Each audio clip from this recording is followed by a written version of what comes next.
Today in my show, I have a guest who's one of the finest filmmakers, Mr. Balki.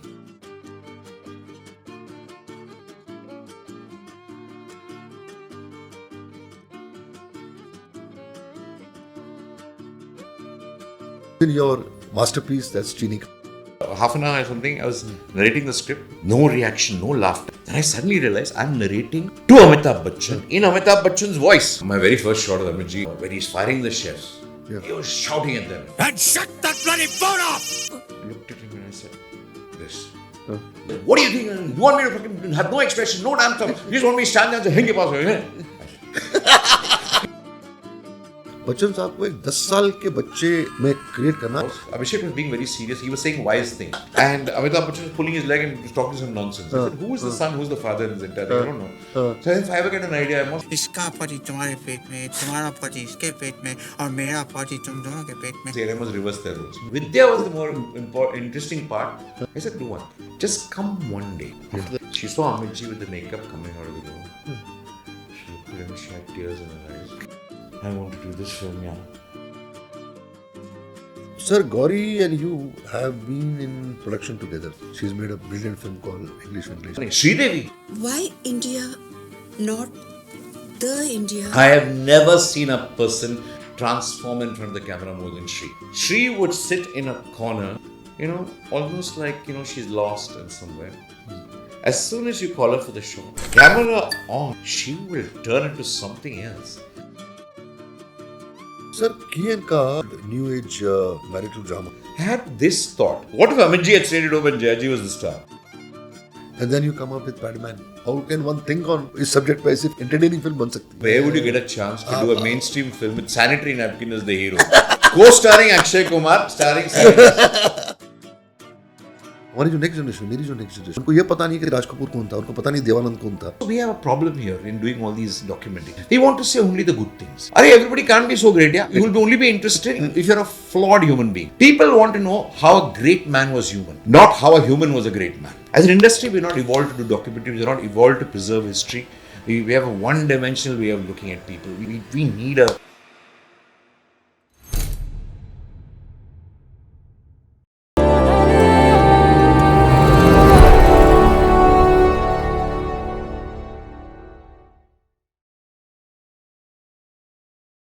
नमस्कार दोस्तों. Hello friends. I welcome you all again, viewers, to my show, the Ashoke Pandit Show, my podcast. As always, today in my show, I have a guest who's one of the biggest fans is me.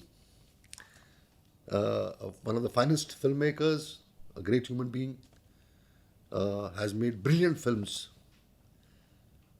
and a great ad filmmaker, Mr. Balki, who is in my show. I really want to thank you, sir, for accepting my invitation. You are normally, whosoever I told that you are my guest today, they couldn't believe it because it's very difficult to get you on any of the shows because you have always been on a low profile and a person who has always proved himself through your work. I really want to thank you on behalf of my team that you have accepted this invitation from our team to be a part of this show.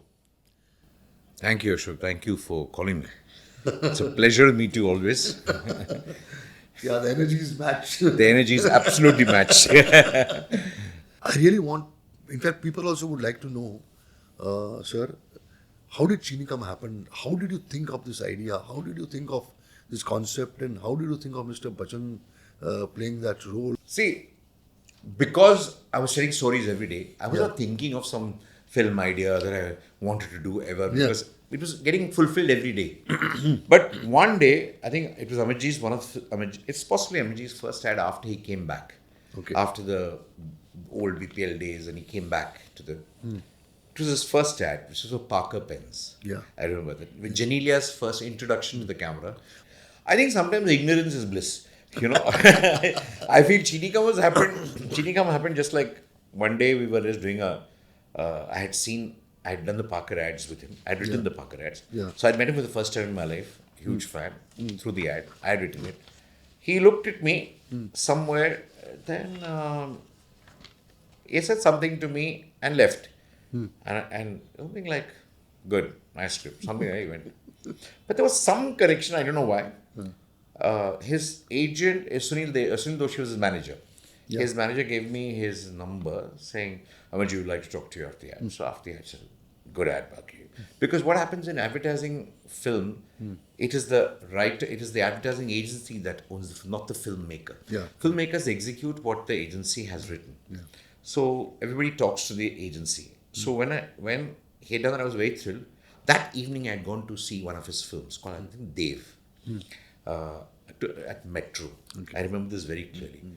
I finished the show at 2 o'clock in the night. I didn't like the film. I remember I didn't like the film. So I sent him a long message. And I love Govind. It was Govind Nilani's film. Yeah. I love all his films. Correct. And for some reason, I didn't like the film with Bachchan. Somehow I felt he was weak.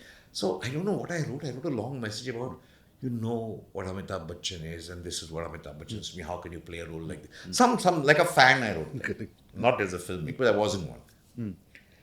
That SMS was about 2 screens. If I flip, that much it would be. Okay. 2 o'clock I sent him that. 2:45, 2:15 or something. Equally long SMS comes to me, which just one word, which is H and followed by a lot of M's, exactly filling in those 2 screens. Love Amitabh Bachchan. Guess Amitabh Bachchan से एक message आया. How will it ever leave your mind? Next day, I'm struggling to do one Lifebuoy ad. I remember still. I was sitting with my creative director, and I was just talking to him. I was rapping with him. So I said, let me just use the washroom. Washroom, I went, only was going in my head. I just had this idea of what if Amitji was always sarcastic to me, cool to me, not the Amitabh. No, I never thought of him as old or whatever. This, Tabu, okay, fine. In the loo, I was just thinking, old man, younger woman, father-in-law, younger to him. Okay, super. I came back. I was just saying, yes, I told my guy, my creative guy, I said, I got it. You're very happy we can go for the meeting. He said, no, I got an idea for a film. I said, what? I said, I'll tell you. I messaged Amity, I have an idea, I want to talk to you. He said, come. Fantastic. Like that evening I was there. I told him in 2 lines. I said, Amity, if you like this idea, I'll write it. If you write this stuff. Otherwise, I can't write it because I'm bad. He said, write it. After 2 months, exactly 2.5 months it took me. He had some surgery, something. I came out. 2.5 months, I narrated to him. Whatever experience was there. He said, silence. I thought, finished. He doesn't like it. I look up. He says, let's do it.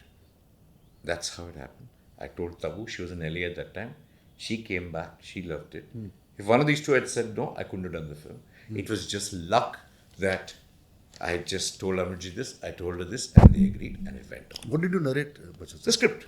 Achha, full script. I wrote the script and I narrated him like it was like the first 10 minutes, first few, half an hour or something, I was narrating the script. No reaction, no laughter. I thought I had written something funny. Yeah, you know how Amarji doesn't react to anything else. And I was looking at him, he almost has a sleepy, I thought I'm putting you to sleep. I looked at him, he's looking at me like that. What the hell am I doing? Then I suddenly realized I'm narrating to Amitabh Bachchan in Amitabh Bachchan's voice. Because that's the only Hindi that I really know, even ungrammatically, how to narrate to him. So I said, if somebody narrated to me in my voice, which is not so distinctive, but his is, you would feel, who is this cock who's coming and kind of doing this, copying me and telling me? Forget anybody else, you can imitate me to somebody else. I had no idea I was doing that. So after half an hour, my voice switched to Tabu's quickly. I just raced through the next 1.5 hours stuff and ran out of that place. He said, let's do it. As I was leaving. That's all I know about this film. That Cheeni Kum happened. So it was a very funny kind of a, experience. It's not funny, it was just a very innocent experience where I never thought the rightness or the wrongness of anything. With Amitabh Bachchan, whatever I wanted to see Amitabh Bachchan as a fan, how I wanted to see Amitabh Bachchan as a fan is what I wrote the film. That was a note to Bachchan and Tabu. There was more than anything else. That was what. To me, it was not the story of an older man and younger woman. It was the story of Amitabh Bachchan and Tabu. Correct. For me, it was as simple as that. I said, don't tell me this theory of yes, hota hai, sunshine, romance. Correct. Kuch nahi hai. If it was not Bachchan and Tabu, this is not a film. Possible, yeah. It's as simple as that. And then Tabu. What Tabu a is experience. Tabu is What possibly a the most combination. delightful Balki. experience. What an experience. Friend for life. She is very, very special to me because sometimes when you imagine um, somebody in your first film like that, Yeah. that image never goes out of your head. Yeah. And that person always is the most special person. Amongst everybody I work with, Tabu Amitji will always be. Amitji, of course, will always be because I was a fan of him. Yeah. So was I a fan of Tabu. When you work with these people, these two will always remain special for me for life. Some interesting incidences. Oh, phenomenally interesting incidents, I'll tell you. A lot of wonderful. I'll tell you, actually, very funny. When there are two incidents that happened, Yeah. which could have stopped the film. I mean, it's as big as that. Which- But I didn't think of it. Like suddenly, I realized I was going to shoot Cheeni Kum in 3-4 months because Amity was recovering something. Suddenly, you hear an announcement of Nishab, and suddenly, I think Nishab was being shot in 20 days or something like that. So I didn't ask anything. Correct.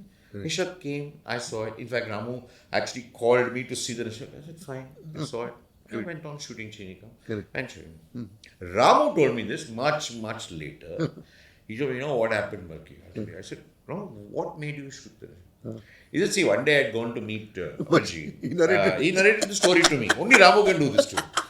I went to an Amji. So he said, Ramu, I'm doing this film with Balki. You know Balki? The advertising person. Yeah, okay.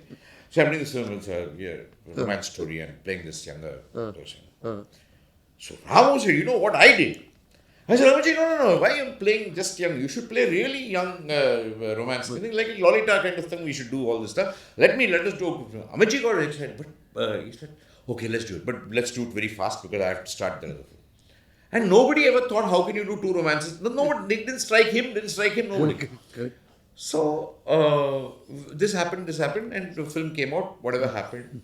Somebody asked me also, what was the reaction when Nishab came on? I just said that I wish it had been a hit. Because we believe any kind of film which anybody does should be a hit, and it would only help the film as any film. The funniest thing is that it doesn't end the story. Now, Rishabh goes, Cheeni Kum comes and gets released in Hyderabad. And Ramu to say this. He says, Balki, you know what? I did not see Cheeni Kum when Amitji called me. I was in Hyderabad. I was watching this film with my daughter or somebody. He was saying, a daughter or mother, I don't remember. Somebody was watching. They turned to him and said, why? This is the film you should have made, not Nishab. What do you do this? This is Ramu telling me this. I laughed my guts out, and only you can be like this, Ramu. You can go and tell Amitji, don't do this. You do this short of him, and then actually tell me that this is what will happen. Only you can do this. Nobody else can do it. I mean, I'm going to damn it. That's why he can tell me this. But he's so candid and honest about it. That was one great incident happened. Another thing during Cheeni Kum, actually, is very funny. Like Tabu, I always like. So sometimes when people are so close, you don't think they are stars, and you don't think they're. Yeah, correct. She's very dear to me in the sense that like she's like a very good friend. Yeah. Like I was treating her like she was almost like a co-creator. She would do I'll take care of this makeup. I'll take care. She'd do like that. Correct. One day, I told her, I have this vision of you, Tabu. I want you to be in a sari. I'll choose the sari. Sabya will do all the saris for you. Okay. Because I have this image. Character, I described her in one word, one line. I said, I want your character to be like you can be a cool girl in a sari, smoking a cigarette in church gates. You're not smoking a cigarette in the film, but I'm just saying, imagine that as a character. Why can't a woman in a sari be herself, looking as conservative, as traditional? Correct. Why can't she smoke a cigarette? Everybody has an attitude. You don't have to be cool. You don't have to, your clothes don't have to be cool to be cool. You can just be cool. I mean, you can like that. Tabu and I said, Tabu said, no, I don't want to do this kind of thing. I want to wear this thing. I said, there was a lot of arguments within us. And we kind of actually, during Cheeni Kum, Tabu got, I'll choose the costume. Please do whatever you want. You wear what you want and come, I'll shoot. Anyway, you'll wear something nicely. But I don't like you and don't try and look modern because this character is about this thing. So Tabu and I had disagreement. She refused to speak to me, wear this stuff, wear that stuff. Halfway through the film, I told Amitji, we were just discussing something, and I told Anuji, you know why we are just kind of being cold to each other. That's because I wanted her to be in a sari with this thing, and she wants to wear these salwars and things. Anuji, that would have been a superb idea. You have been in a sari in London and everything else. I said, Anuji, don't say it so loudly. She will not talk to me again after that. That's it. She's like, Tabu gave me one look. I think from that day, we have been like, we can discuss anything under the sun, laugh anything under the sun, because both of us have said so many wrong things about this, about that. She's been wrong, I've been wrong, everybody's been wrong, but we've grown through that stuff, So we used to kind of, when Sunil Manchanda was producing that film, we didn't have money for a Jimmy Jib in London. Okay, forget it. He was shooting Salami Ishq in Trafalgar Square with 4 actors, Salman Khan, John Abraham, everybody was there. There were 3 Jimmy Jibs in that particular shoot. 1 hour, they didn't use one Jimmy Jib, which was sent to the Cheeni Kum stuff in near Chelsea without a focus puller. Money. So we used to use the jib like a crane. PC was using the jib as a crane. So imagine we shot, that was the way the film was shot, and Amitji and Tabu were like, almost like actors who were part of the crew. We never gave them a special place to sit, no vanity van, nobody come. Amitji is just going to one room, there's a toilet, come put on this thing and do. It was just so beautifully done. Fantastic. There was sometimes when you want to do a different kind of a film with senior actors, I think then the whole system has to change. You can't have the whole tamjam of all that stuff coming into this kind of a thing. And that I think Amitji and Tabu both understood it so well and became part of this. And it was actually a complete understanding. So, but I will never forget my fights with Tabu's costumes. I'll never forget Ramu on this one. I'll never forget Amitji. My very first shot of Amitji, he would have walked out of the film. I didn't know him so well except through the ads. Correct. First sequence of the film, where he's firing the chefs, he was shouting at them, the dialogue. So I looked at him and I said, this. He said, what do you mean, this? He just looked at me. One. Did the same way. Hinke baare, pass it. It just gave me the coldest look on earth. Then he went again, did the same thing. I looked at PC, I looked at my cameraman PC and said, Amitji, just one. He shouted at me in front of me. He said, what do you think? You want me to fucking have no expression, no damn stuff? You just want me to stand there and say, Hinge pass. I said, yeah. He came with a vengeance. He said, Hinge pass. Without one thing, I said, got it. Next. He looked at me and said, I got you. But if I said okay to him without being, even though it was my first film, I would have got the sur in the whole film wrong. Correct. The risk was he could have said, who is this? I don't want to do this damn film, and he would have walked out on that day. Thanks to him, thanks to his one shouting on the very first day, my very first shot, I got the whole film right. So you should direct Tabu. Tabu, why are you asking him? He'll just tell you, don't have any expression, just say whatever he's written out there. Say it with a poker face, that's all what he wants. Just make little faces for the sake of the camera. We used to have fun like that. No expression, correct? Was there any expression? PC cut. I'll do one without any expression. So I always used to tell him, Amitji, I don't want to see a single expression. You're best. All your expressions come with no expression. Come, let's do it. I always love him when he's poker face. I always love him when his entire emotions and expressions come through his voice and not his face. He's so powerful in that. That was my thing in that. Fantastic, Fantastic. So we've had lots of agreements, disagreements on many things. So he told me after seeing Cheeni Kum, hey Balki, if I knew this was the film you were doing, I wouldn't have shot it the first day. I said, if you didn't shot me that first day, Amitji, this is not the film I would have done. So good. So it was like, it's like that imitation of his voice. Arjun once told me when I was doing Kaman and narrating the script, he said, Balki sir, just stop 1 minute. Sir, I'm not Amitabh Bachchan. I'm Arjun Kapoor. You're telling me all my dialogues in his voice. I said, I don't have any other voice when I'm speaking Hindi. Please listen to it only in Amitabh Bachchan's voice and say it in your way. Come on, Balki, steady. nostalgia है मतलब it's It was such a super such fun. a Yeah, it was such a- great. I don't even know how we just did it simply. I mean, I think nobody said London I saw just fat. We just Pa also. I mean, it was the most innocent kind of. yeah film. Bachchan साहब को एक 10 साल के बच्चे में create करना even thinking on that line is something very different. It's very difficult for a director to even think on that position कि मैं कैसे सोच सकता हूँ एक 60-70 साल के एक शख्स को कि वो उस धारे में बैठेगा वो नो उस ढाई में या उस रोल में परफॉर्म कर सकेगा. That is what is more intriguing you as a director as a maker of the film. So I think even in Pa, the same thing happened when I was just going for Cheeni Kum promotion. He was talking to Abhishek one day in his house. Abhishek was being very serious. He was saying wise things for a change. And Amitabh Bachchan was pulling his leg and was talking some nonsense. I said, who is the son, who's the father in this entire thing? I don't know. So if I ever get an idea, if I do some fantasy, I must reverse their roles. Then I found this ailment called progeria.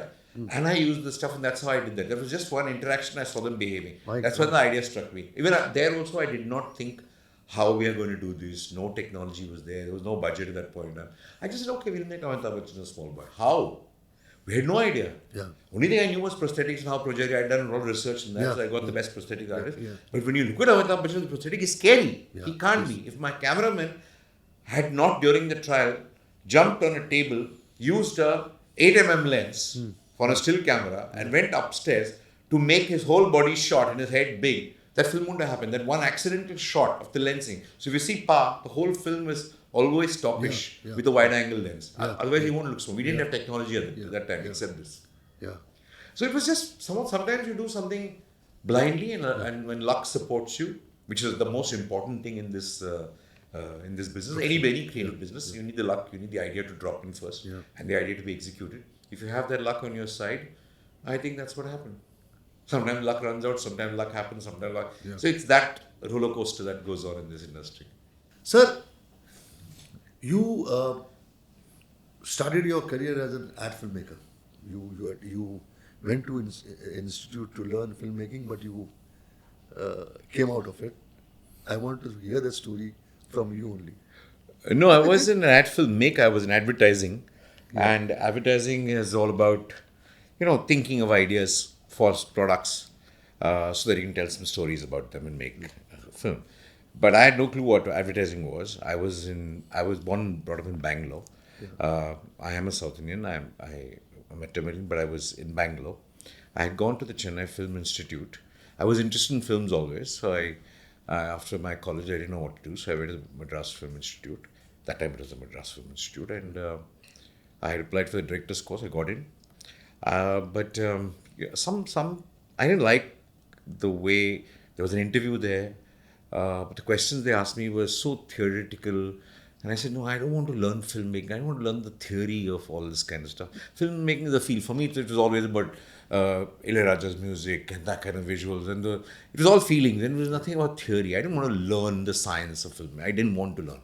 So maybe I just was put off by the questions they asked. I walked out, and right opposite, there was a college there. It was the Gindi Engineering College. I was always interested in computers. So the Masters in Computer Applications course had just begun that year all across India. That was the first institute that started it. I went there into the course, and they said there was some people counted. I said, what are the courses happening here? So this is computer application.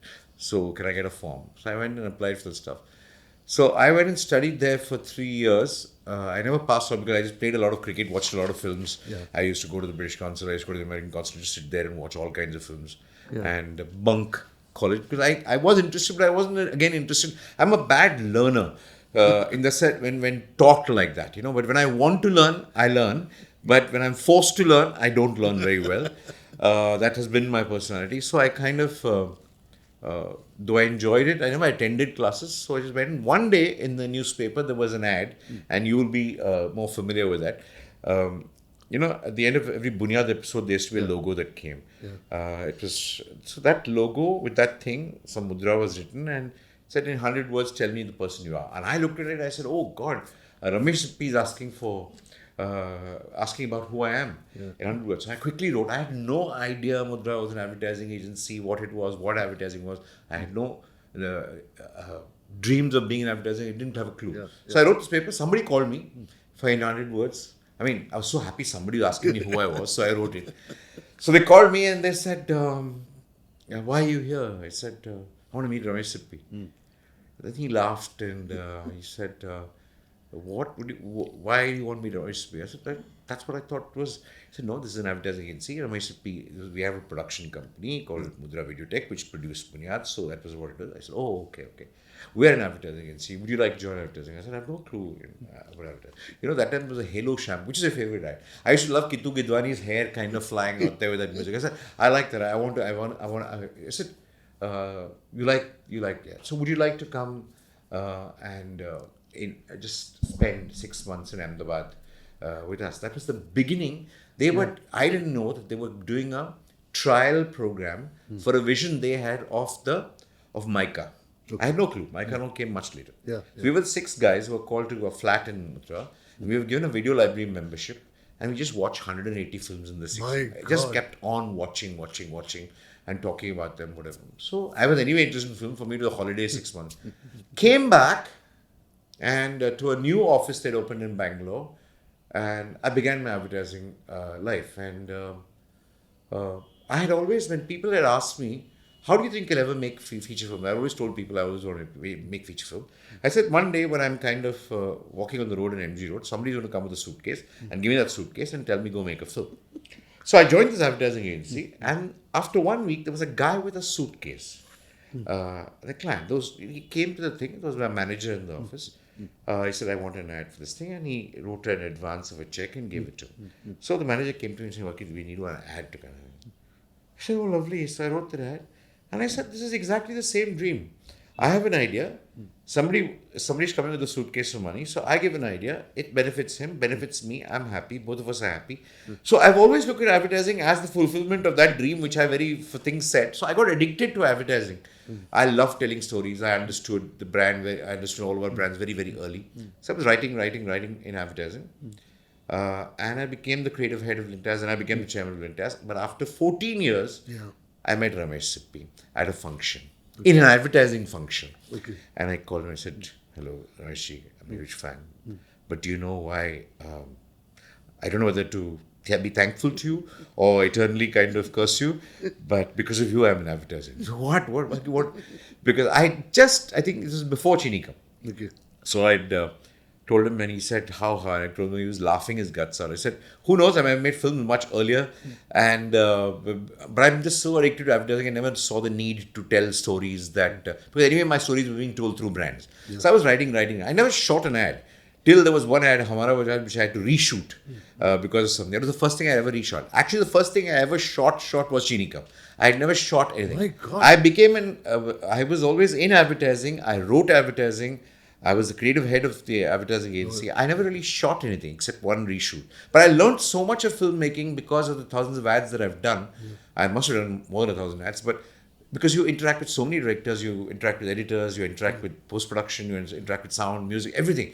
So there is no better film school than doing it every day. Yeah. I did it every day for many, many years. Yeah. So I was fully equipped when I did Cheeni Kum. I just really didn't think I was doing anything different from doing an ad. Yeah. So I just did it like that. So I really had no formal training, but I had daily practical training for at least 18 years or something before I did Cheeni Kum. Fantastic.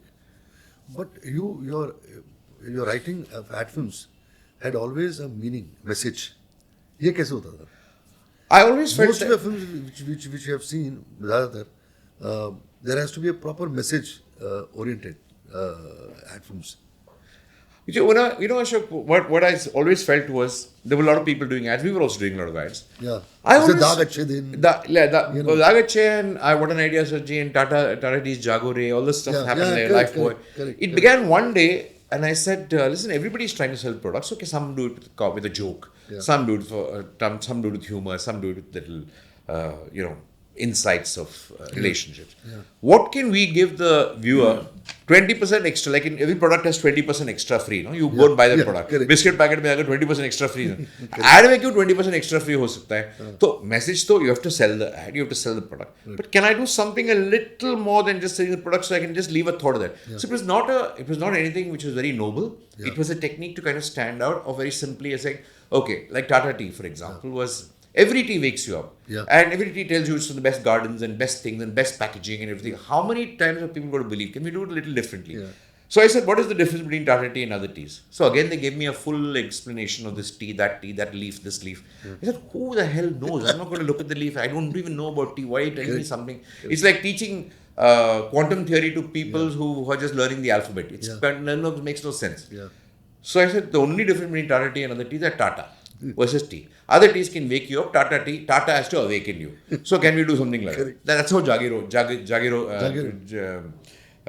Gauri happened. Because when Tata was the differentiating factor, not the tea. Yeah. So other companies can just wake you up. Tata has to awaken you. Gauri happened because of that. Yeah. So this is how you tell stories with that little 20% extra. So there is something as a message, but not a message preachy kind of thing. Message very linked to the product. But what happened after that is a lot of people just took the message very serious. A lot of companies said that they may look very noble to the public by just kind of attaching a message. It makes no sense because you're here to sell a product. Yeah. Through selling the product, you can give a message. The message can't substitute the selling of the product. That's what I always felt about any communication. Right. And that's why it's just to see, though you didn't shoot those films, but your involvement on other fronts is as good as you making that film. Like, we can give an example of another ad filmmaker who always made films which had a lot of meaning, and then story-based films. There was Prahlad Kakkad. Yeah. तो उसकी भी जो फिल्में होती, ad film जितनी भी उसकी थी, मतलब आई to assist Manjul and his ad films and all that, तो मेरी मुलाकातें उनसे होती थी. तो एक मोन्टाज बेस्ड फिल्में नहीं होती थी. There to be proper stories in that film. There to be proper narration in that film. In that 30 seconds 1 minute कैसे आप कहानी नरेट कर देते थे. 2 घंटे की फिल्म बनाना और सेम चीज़ को आप नहीं एग्जैक्टली स्टोरी नरेट करो आप 30 सेकंड में या 1 मिनट में, या 1 मिनट ज़्यादा फिल्में होती थी, बाद में आप उसको 10 मिनट 20 मिनट सेकंड्स की फिल्में काटते थे. So then comes in your masterpiece, that's Cheeni Kum. And one thing very interesting in your film is that you have always given a lot of importance and created characters like what Vidya Balan played, what Kareena played, strong female characters you have in your films. Vidya also was, Vidya's sister used to work in Lintas. She was working with me. Okay. So, but I didn't know Vidya. Yeah. So out of great respect, because her sister was working with me, Yeah. I think she was very respectful. She was saying, Baki. She heard the story, she loved the story. She said, Baki, she started almost in tears. Yeah. So how will I do this film? What do you mean? How can I play Amitabh Bachchan's mother? Mother, Only that's Nirupa what- Roy has played this mother. That's exactly what I'm saying, yeah. I said, you're not playing Amitabh Bachchan's mother, you're a 13-year-old mother. I gave her all the usual stuff. She said, no, yeah. I said, Vidya, How did you convince her? I didn't convince her. So I said, Vidya, if you don't do the film, Abhishek can't do the film. Even Abhishek, it took me and Amit ji 6 months to patao Abhishek. Okay. Because he didn't want to do a film where it's for all the attention go on his father and all this stuff. I said, no, Abhishek, this is a once in a lifetime. You don't do it, the film can't be done. Yeah. So Abhishek I put out in a different way. Vidya was the more interesting part, where 6 months we went on and on. She refused to do it. She was saying, oh, I love it, but I can't do it. Baki, please excuse me. All that shit she did. I said, do one thing. Just come one day. After the prosthetic makeup test, just come one day to Amitji's house. Just see the test. Yeah. Just because you've been involved and you know the film, I'm telling you. She came very half-hearted. She saw Amitji with the makeup coming out of the room. She looked at him, she had tears in her eyes. She said, Baki, I know. I want to do this film, yeah. I want to do this. It's all I did. Nothing else. Abhishek, I finally told him I didn't have any other idea. He was shooting an idea ad with me. Yeah. I was the writer, so he was there. I was in the van. I told Amit Sharma was shooting the film. I said, Amit, don't shoot. No, wait, I've got another thing. I've got to do that. I went to Abhishek's van. I said, Abhishek, we've tried every way to convince you. This is great, that is great, iconic, all this stuff. Your father's gone. Forget all that rubbish. Yeah. 20 days, you take holidays, no? 20 days. 20 days of your life you give me. Yeah. Okay? Forget about it. Correct. You do charity. Fantastic. Just 20 days holiday, you come. Nothing is there in this film for you. Nothing. Imagine there's no role. Imagine there's no nothing. Has your father ever asked you? Have I ever asked you for anything else? 20 days, come on. That's all I want. You just doing me a favor. Come on. He looked at me like, never heard this before. Okay, let's do it. All logic, no logic work. Finally, just a plea for Emotions. आजा 20 days मेरे लिए कर ले, holiday ले ले यार, तेरे लिए कुछ नहीं है. Actually, his was the most difficult role in the film. I know, yeah. You try and explain to some people. Sometimes actors get into a zone you can't get them out Yeah, of. yeah. So it just works. Because that film I had to get these people because I couldn't have done the film with any other actor except Yeah, Rishi. yeah. Because I started the film like reversing the rules, so I can't do it. Yeah, yeah. So that's the thing. Even for that matter, Kareena. Kareena was वो तो मतलब again brilliant She's actress. I think she's one of the finest actresses we've ever seen in our industry Yeah. because she doesn't use this theory of cinema. Yeah. She's so spontaneous. Yeah. She understands beyond any film student, anything else. She gets the gist of a scene just like that. yeah. And Natural. in 1 second, she can be somebody else. She can be somebody. She's on camera, she's something else. Yeah. She's the most natural human being performer that natural performer that I've seen, and who really treats acting as a strength which you should get out of, not you overuse it. It's like that. Overthink it. She never overthinks anything else. Even if you'd ask her to do it again, she'll do it. She'll understand why you're asking me to do it again. Yeah. I did it. Oh, you want me to do it? I'll do it again. So she does it same way. Because that's the best you'll get. But in front of the camera, she's like even Tabu for that matter, or Vidya for that matter. They switch on when they're in front of the camera, and the way they perform, and then Yeah. you know that is something extra magic in these actors. Oh, yeah. you know? Yeah, absolutely. I think Amit is also like that only. Yeah. Sitting in a corner, muttering away. On camera is actually magic. Something. Sridevi. Yeah. Yeah. I have never seen a person transform in front of the camera more than Sri. Sri would sit in a corner, Yeah. almost like, she's lost in somewhere. As soon as you call her for the shot, she'll come quietly, get ready. Camera on, she will turn into something else. And she's so sharp, she's doing an emotional scene, she's crying, and she'll be cut, light is flickering there. Light is flickering there. My God. Okay? She knows, like that. She is so. I don't think there is a purer, feeler of a performance than she is. She is all there. Yeah. She's so much. And we saw her in so many performances. You're right. You're so right here. Yeah. What she did. English also was so funny. correct. When you which was with Gauri. That was the time I was actually doing something. So I had finished. When I had finished Paa, Shri had called me.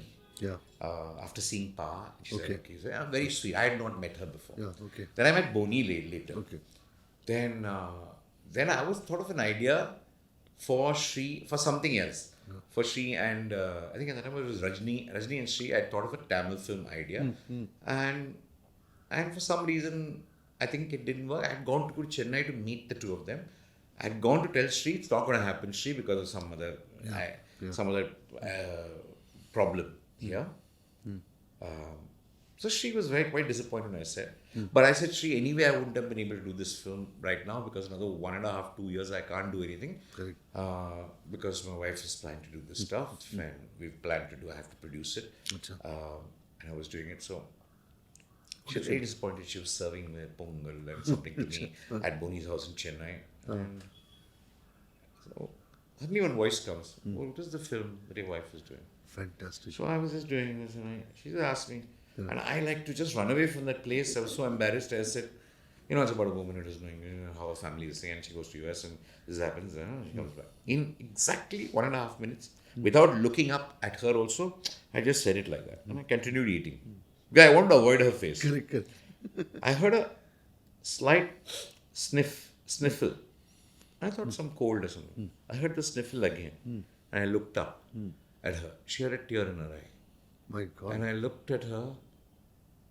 She identified that character. It was her in her head.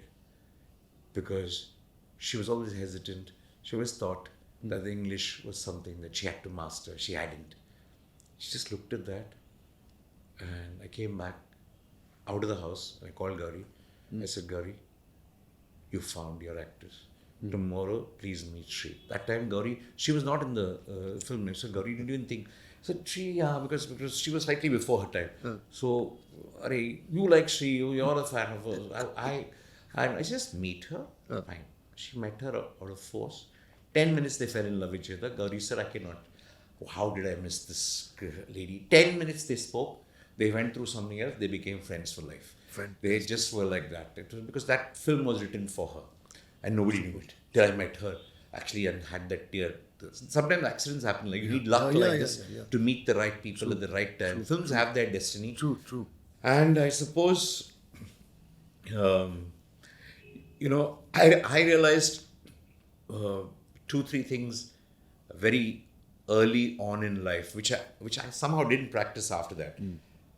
See, if films are your profession for a lot of people, see, some people have the luck and they become successful. They do one film in 3 years. But if somebody is obsessed with only cinema and you have to make one cinema after another, 1 year, let's say, after another gap, it's a very, it's ridden with bad luck. Somebody will say, no, this won't happen, that won't happen, because you're focused only on that. If you have something else to do and you came and did films once in a way, you have so many other things to kind of handle. So somehow the bad luck kind of, shortens. I mean, you don't see the bad luck. You see only the good luck happening to you. But when you're focused, when I left advertising to focus only on the film, I was seeing all the issues of this kind of place. I never saw all those issues when I was not focused on films. When I was just doing it from there to here. That was a big learning. I think this is an industry that maybe you need to do other things to also to be in this industry. If you otherwise only the shit of this industry you will see. The bad luck that happens to you. That's Correct. not anything else. You're so right. In fact, you're so right because I can identify with this. I don't know how it happened with me also. I get away from the normal routine and do something which really gives you a lot of satisfaction. And that increases your energy to fight the wrongs in your industry. And moreover, as a maker, I think we have to have experiences around us which helps us creatively also. True, or actually have something else as a profession. Like when I advertising as a profession, I was bindas.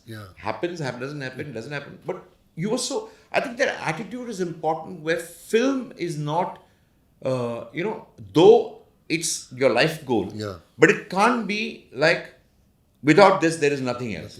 There has to be something else that drives you equally so much, which makes this so much easier. Otherwise, it's this is not an industry.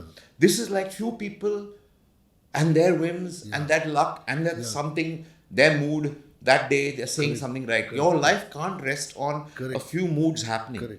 So everybody becomes a genius thinking after it succeeded. Nobody is a genius here before they succeed. So they'll say, oh, this doesn't work, that doesn't work. But once you're coming in once in a way, it's like you don't care. You're just going to that one, this is what I want to do. Come. Otherwise, I have other things to do. And you go back. That attitude helps, Otherwise, it becomes a very frustrating kind of an industry. Because it's a very difficult. Because it's a meaningless. Everybody's saying yes or no based on their whims and fancies and mood. And suddenly the same person who said, suppose, let's say, a star who says yes or no depends on what is the state of his life or her life at that point of time. What are they looking for? A producer who's saying no to the same subject says yes when another star's kind of signed up. These are things you never thought of before. I mean, this is the star I want to make it with. This is the story and you just do it. If not, I keep doing my advertising. But when I left and focused on it, I can just see all this stuff. I said, the only way to deal with this entire thing is not to look at it and keep watching or reading or doing other things. Just come to it and say, do the few things that you want to do. If you focus only on this, it's not an industry. It is a hobby. It is not an industry. And I always tell people that you're lucky if you have a system that you've grown up with as an industry, Suppose your parents have been in the industry or something like that, then I can understand. You become part of the stuff. But for a person outside to make this, you can't quote those few examples of success to a lot of people. For most people, it's a success once in a way. It is not a success every day. But to tide through the other parts, for some people it's not a success at all. How do you tide through this random set of people here, there, with their moods and everything else? How do you tide through? You have to have other joys of life. You need to have another profession for every filmmaker. I always feel that. Every filmmaker needs to have another profession. If the more interested you are in film, the more interested you should be in the other profession. So that your interest in this remains. If this becomes your only profession, I mean, you must be really lucky. Yeah. Or the stars must be aligned to yours. I don't know what it means, but it doesn't happen. There's more frustration here than joy. Yeah.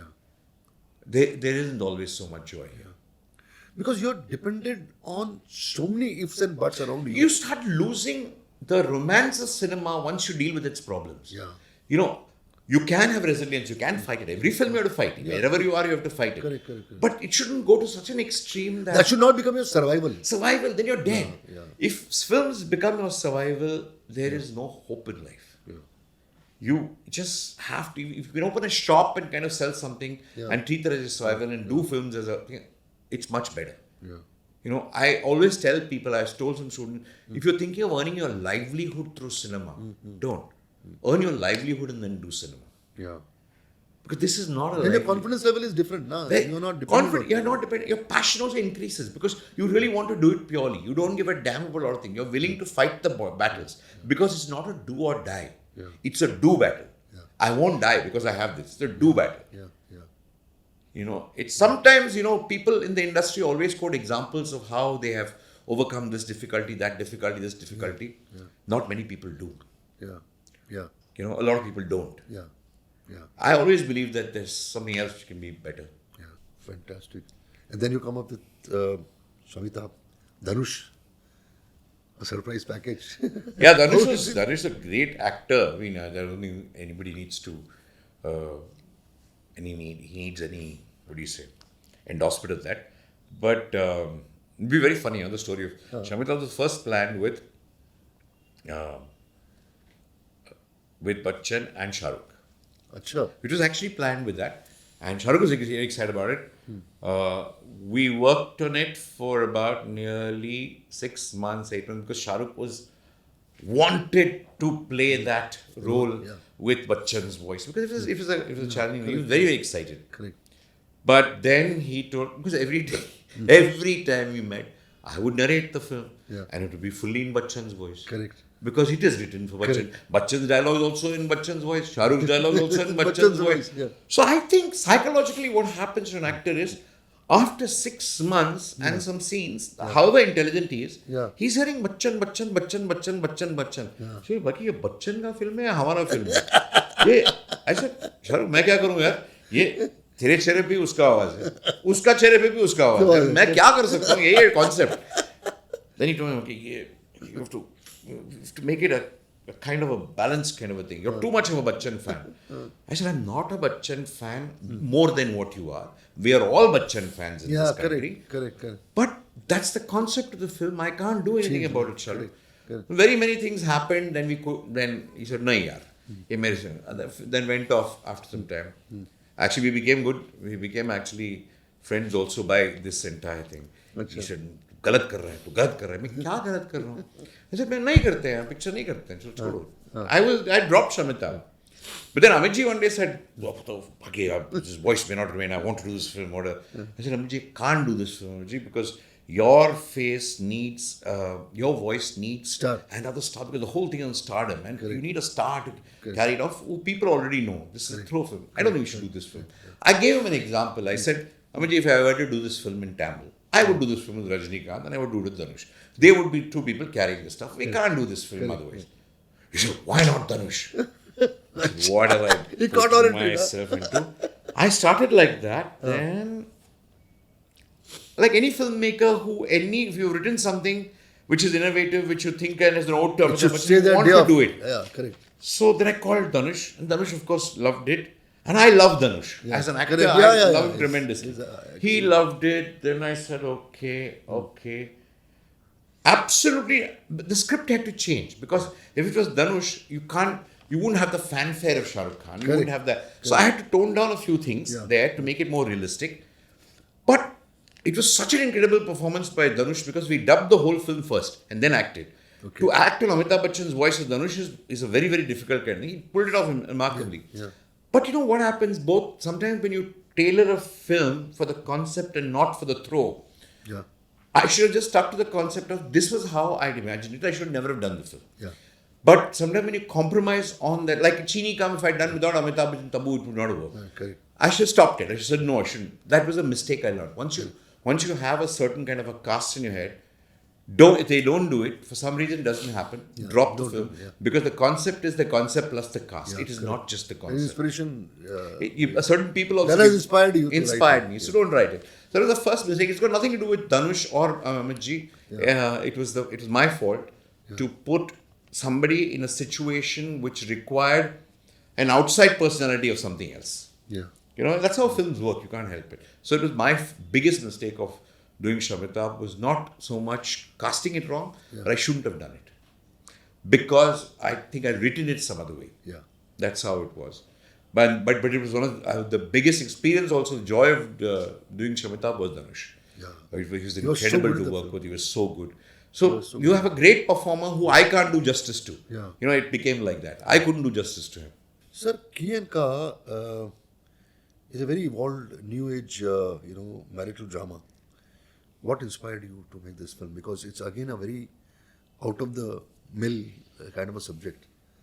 It's to get this kind of a thought and make this film also is quite a big achievement of yours here. No, that was not an involved thought at all. Actually, Ashoke, I'll tell you what happened, because I think when I did Shamitabh, after I did Shamitabh, which didn't do well, which I was very disappointed, Yeah. I was down, and Amitji called me one day and said, I don't care what you're doing. I know you'll be depressed. I don't want you to get into depression, because if you get into depression, whatever happens in 1 week, open your laptop, start writing. I don't care whether I'm in it, whether it is the thing in it. The film has to be written. I want to hear that you finished the film. Then exactly 2 hours after, Jayaji called me and said the same thing. I don't care what you do, you just write. Okay. So I was almost scolded into writing. Achha. So I didn't know what to do, and I just thought of this. And for a strange reason, I met Boni also around that time, who had come into my office, which is in that BR building. Okay. So I come and then said, Boni said, Arjun wants to meet you, something like that. And Arjun said, okay, what? What if I do a hunk who's this thing? I like to invert things. What is this thing? What if I choose not to work? That was my first question. What if I choose not to work? Will somebody can I afford to be like that? I can. Of course I can. Why not? So let's take the guy who's most masculine looking and make him not work. Achha. So when I met Arjun is when the Kiyanka thing happened in my head. That's all that happened. I didn't want to do any. I never think of doing anything progressive. It's just that some incidents, an idea has to excite me enough to labor on it for a couple of years. Every film takes 2 years, from the writing to the finishing of it, Correct. marketing of it. So I think Arjun was possibly the inspiration. Achha. Why not? Yeah. And also actually one of the greatest inspiration. Yeah. Actually, this started like this. When I started, why can't I work? Before Arjun, I had this thought. What if Amitji had stayed at home and Jayaji was the star? I had actually had this thought. Okay.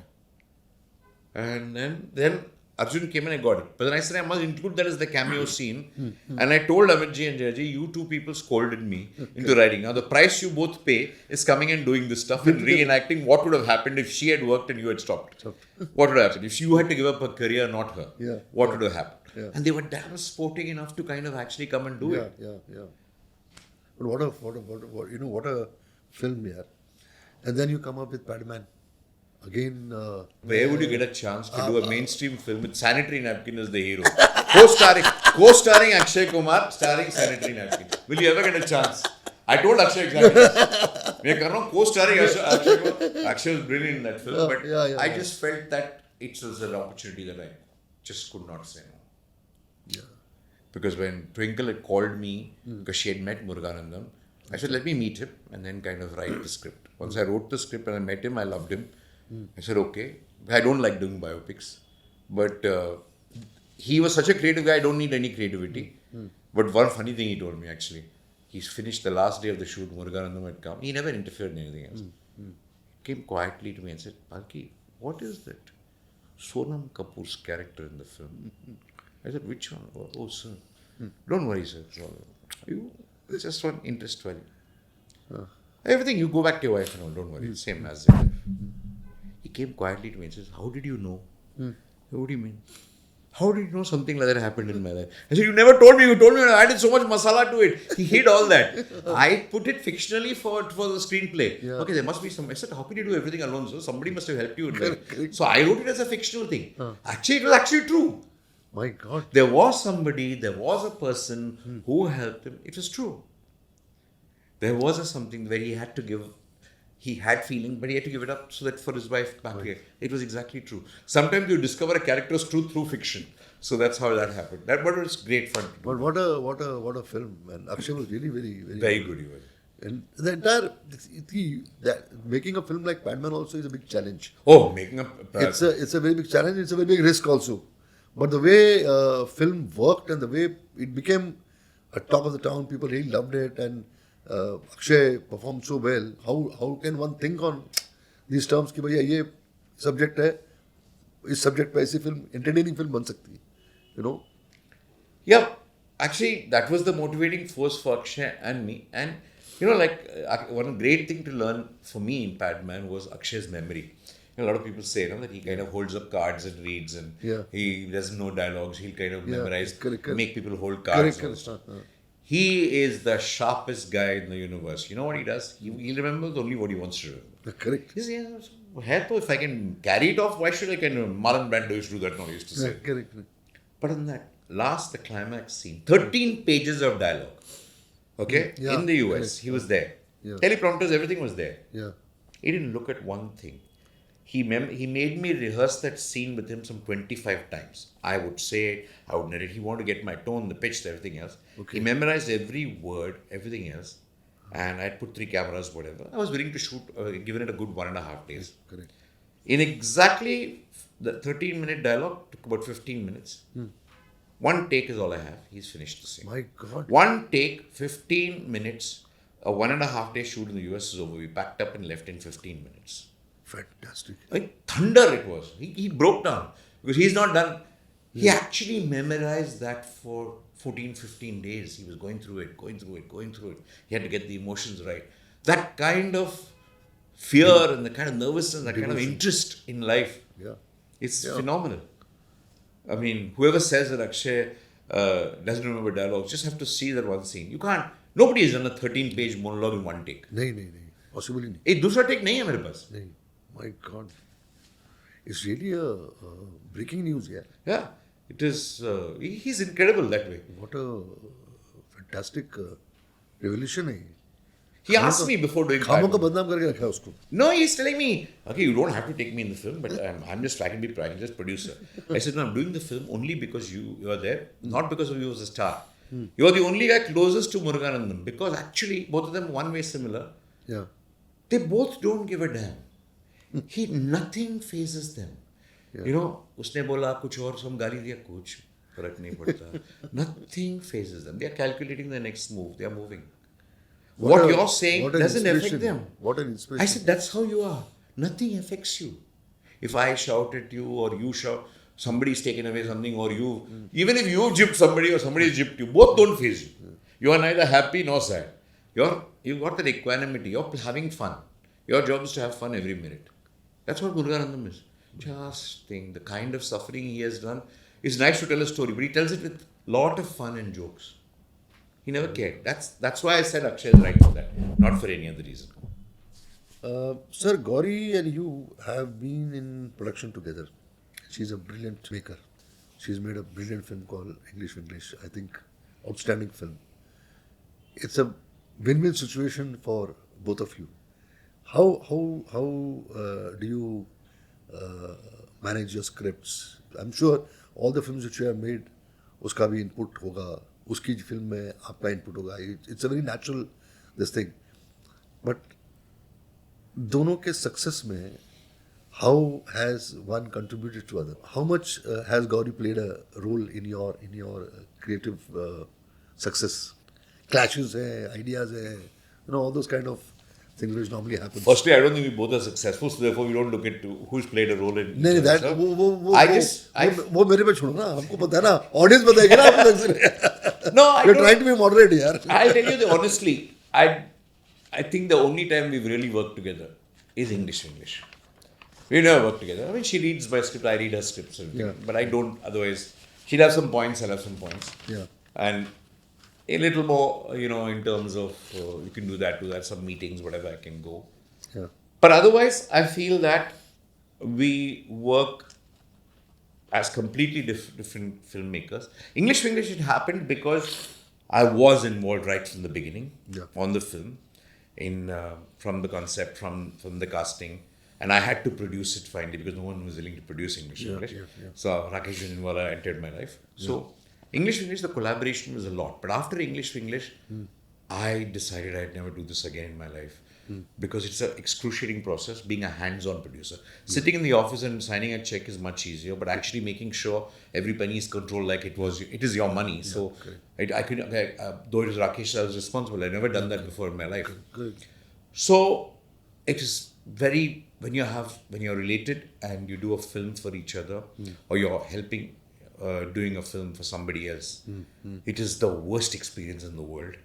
The result can be fantastic, but the experience is not something very joyous because there's so many sensitivities. You're insensitive because you're having so much tension and you're shouting. You have to fly from India. I'm doing something else. I have to run to New York because some chaos is there. And she treats you exactly like any other producer should do this. I mean, I'm not a producer. I've just stepped in for your sake. So you can't explain all that when you're doing a film. You must work as professionals. You can't work as relatives in a film. Both sensibilities. Correct. So I just believe I salute people, husbands and wives who work together. I don't know how they do it. We don't. We just share the same space for convenience. But otherwise, really, we don't work together. We are very separate individuals. We have our own voices. She may not agree to everything that I do. Most things I do. I don't agree to some things she does. But otherwise, we operate completely as independent filmmakers who have no influence on each other. Very little. English was a lot. I mean, was the center of our existence. After which I was 100% sure I would never work with, forget my wife. Even if it's a distant third cousin, I'll not work. Again, because it's too much of a stress to have a personal relationship with work. So you cannot work. डांट नहीं सकते ना आप. नहीं, कुछ नहीं कर सकते हो because you're understanding too much. Yeah. When people start understanding each other a bit too much, that's also dangerous. As not understanding. Because you're thinking other things which you should not be thinking when you're doing a film. And you're taking chances and doing things which are not right. Sir, another favorite film of mine which you have made, and I saw this film thrice in theatres, called Chup. Sunny Deol doing our Balki film itself is a big news by itself. And when you told me that my hero is Sunny, there was a smile and there was a kind of a doubt also on my face when you told me before you started that film. But a brilliant film. The way he performed, the way you shot this film. Why did you think of Sunny in this film? And how did it come up? When I watched this film, I got to see something new in that film, which I had missed when I saw it for the first time. And when I saw it for the third time, I saw those things and those elements, especially that फूलों की दुकान वाले shots जो थे, that florist की जो shot थे, that character which you created of a florist shop, or a place to do scenes. You created a character in that entire genre, brilliantly shot. How did that occur to you? How did you think about it? So I'll come to Sunny in a bit, but Chup was a very classic case of what I keep saying, the perils of filmmaking becoming a full-time profession. When it was a part-time profession for me, I was much happier, even though I was disillusioned by the very first review I read for Cheeni Kum. I think Khalid Mohammed had written that. He had trashed the film of Cheeni Kum because I didn't understand. Those times we were so innocent, and I went into deep depression. Amitji called me and said, "Don't believe all these reviews and all. They've got agendas and various things." But I couldn't digest the fact. I thought it was filmy consolation for something I really felt. That stayed with my mind a lot, this thing. But I got on with life. I was not frustrated by that, this thing. But when I got into film full-time profession, these part-time issues became full-time issues in my head. So this review critic stuff became very big. I said, how dare that they have a right to say what they want about me, and I don't have a right to say anything about them. Yeah. How is this justice? I must be able to say something about them. I should rate them. Why should they rate me too? Yeah. They're also doing some work. I'm also doing some work. Correct. So that became a thought in my head, and I just said this. Then one day I was going to inaugurate a Gurudutt film retrospective at Film Institute in Pune, and the director of the Film Institute called me. He said the family of Gurudutt, the daughter was there, and everybody, various people are coming, so they would like you to inaugurate the thing. I said, why me? I don't know anything about Gurudutt. I've seen his films long back, but so that day, sometime back, I went and resaw everything of Gurudutt. All his films that he's acted, produced, his documentaries, everything I saw about Gurudutt. Okay. For that, just to speak 3 lines of that particular, before the retrospective. The day I was going to go to the retrospective, my cat passed away, he's like my son. So therefore, I said, I can do anything for Gurudutt, but I can't do this. I can't come. So can you just start the retrospective without my 2 lines? It doesn't really matter.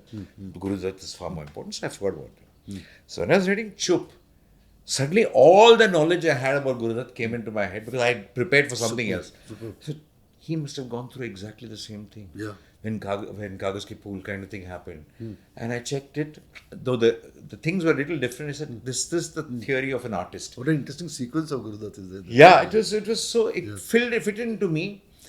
Then when we were casting for the inspector role, I just said somebody who is powerful without him having to open his mouth. So that who? Then Shruti, my casting person, and talking. Then we came to this thing of, why not Sunny? So Shruti said, I could ask him. So I said, let's get Sunny. Majan. Shruti Majan. So I asked him. So Shruti sent word through something else. Sunny said, I'd love to meet him.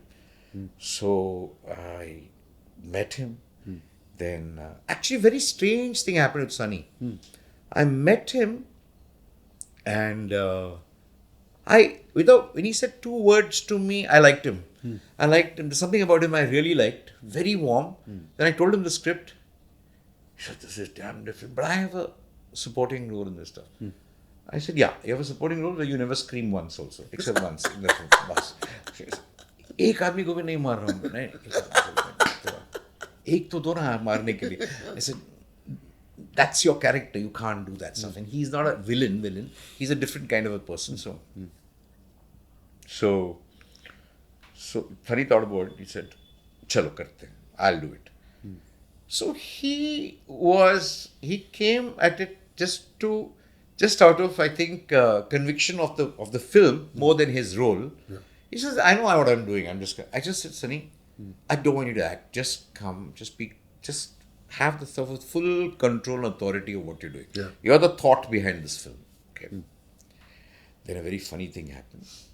Then at the set, there was one scene. I said, Sunny, एक scene है. उसको लेके उसको फेंको घर से. So मतलब क्या है? उसका शर्ट पकड़ो, उसको उठाओ, ऐसा उठा के उसको जाके कचरे की तरह उसको दरवाजे के बाहर फेंका. He looked at Dulquer, and Dulquer looked at me. Dulquer said, so I said, Sunny, just संभाल के, Dulquer Singh said, don't tell him anything. Let him do exactly what he wants. I just want to react how he does. I want to react honestly. I said, Dulquer, don't tell me that I didn't warn you after this. Fine.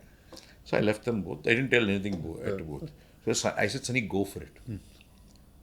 उठा, shot आया, धाड़ गया, पूरे film का कुछ नहीं किया ना, पूरे फिल्म में एक आदमी पे नहीं मारा, उसको ऐसा उठाया, उसको almost like a shirt tore, like that, उठा के dragged him without anybody open the door and threw the out there.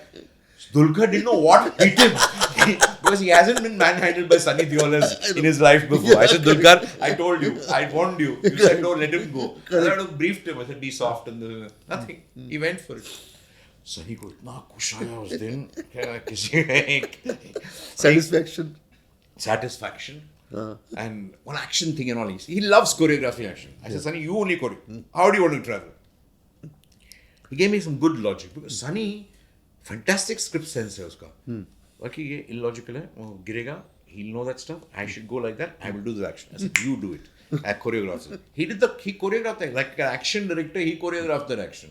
मैं ऐसा जाऊंगा जी सब पकड़ के मार के दिया शूट करो चलो करो पूरा खुशी से वो 2 सीन किया पूरी फिल्म के पूरा फिल्म में ऐसा कर रहा है ऐसा लुक टेस्ट बाकी मैं लुक टेस्ट दे रहा हूँ ये प्रोफाइल अच्छे है चल करो तो जो भी एक्सप्रेशन चाहिए मैं because after he's got very little to do except lot of it is no words so he's just thinking he's doing that kind of thing just power on his face that's all I wanted him for he said just power of your face he said okay I'll do it अगले film में मेरे को देगा ना तो see after Gaddar I said thank God I did this film before Gaddar after Gaddar I could not have met you only so you're doing all kinds of nonsense today he has to hit 500 people for people to see it correct so what a film it is really a fantastic film sir you are a creative you are a director and a producer too how do you react to the way the business is happening in the industry,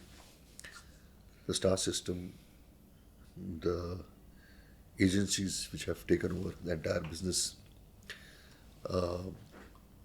all kinds of expenses which has come on the producer, and the direct connect with the actor or anybody for that matter has become very difficult because there are a lot of walls now to reach that place. A person like you who is a successful director also must be going through this kind of whatever you said that is very difficult. Everybody is on their own trying to milk this industry for their best possible from their point of view and not bothered or not concerned about how is the other guy surviving. How do you, as a maker, as a producer, think these problems are there and how does one come out of this problem? Producers are surviving, producers are trying to survive, theatres are trying to survive, single theatres have gone. Paraphernalia जो बहुत बड़ा हो चुका है. In fact, producer organizations are trying to work on it. कि your digital promotions have gone to that kind. So to promote a film, it takes a lot of money. So this entire system, which is really taking down the entire industry to a level, and before it's a collapse. How you as a producer you think that one should come out of it and see to the things become in a very normal way जैसे पहले हुआ करता था एक ज़माने में.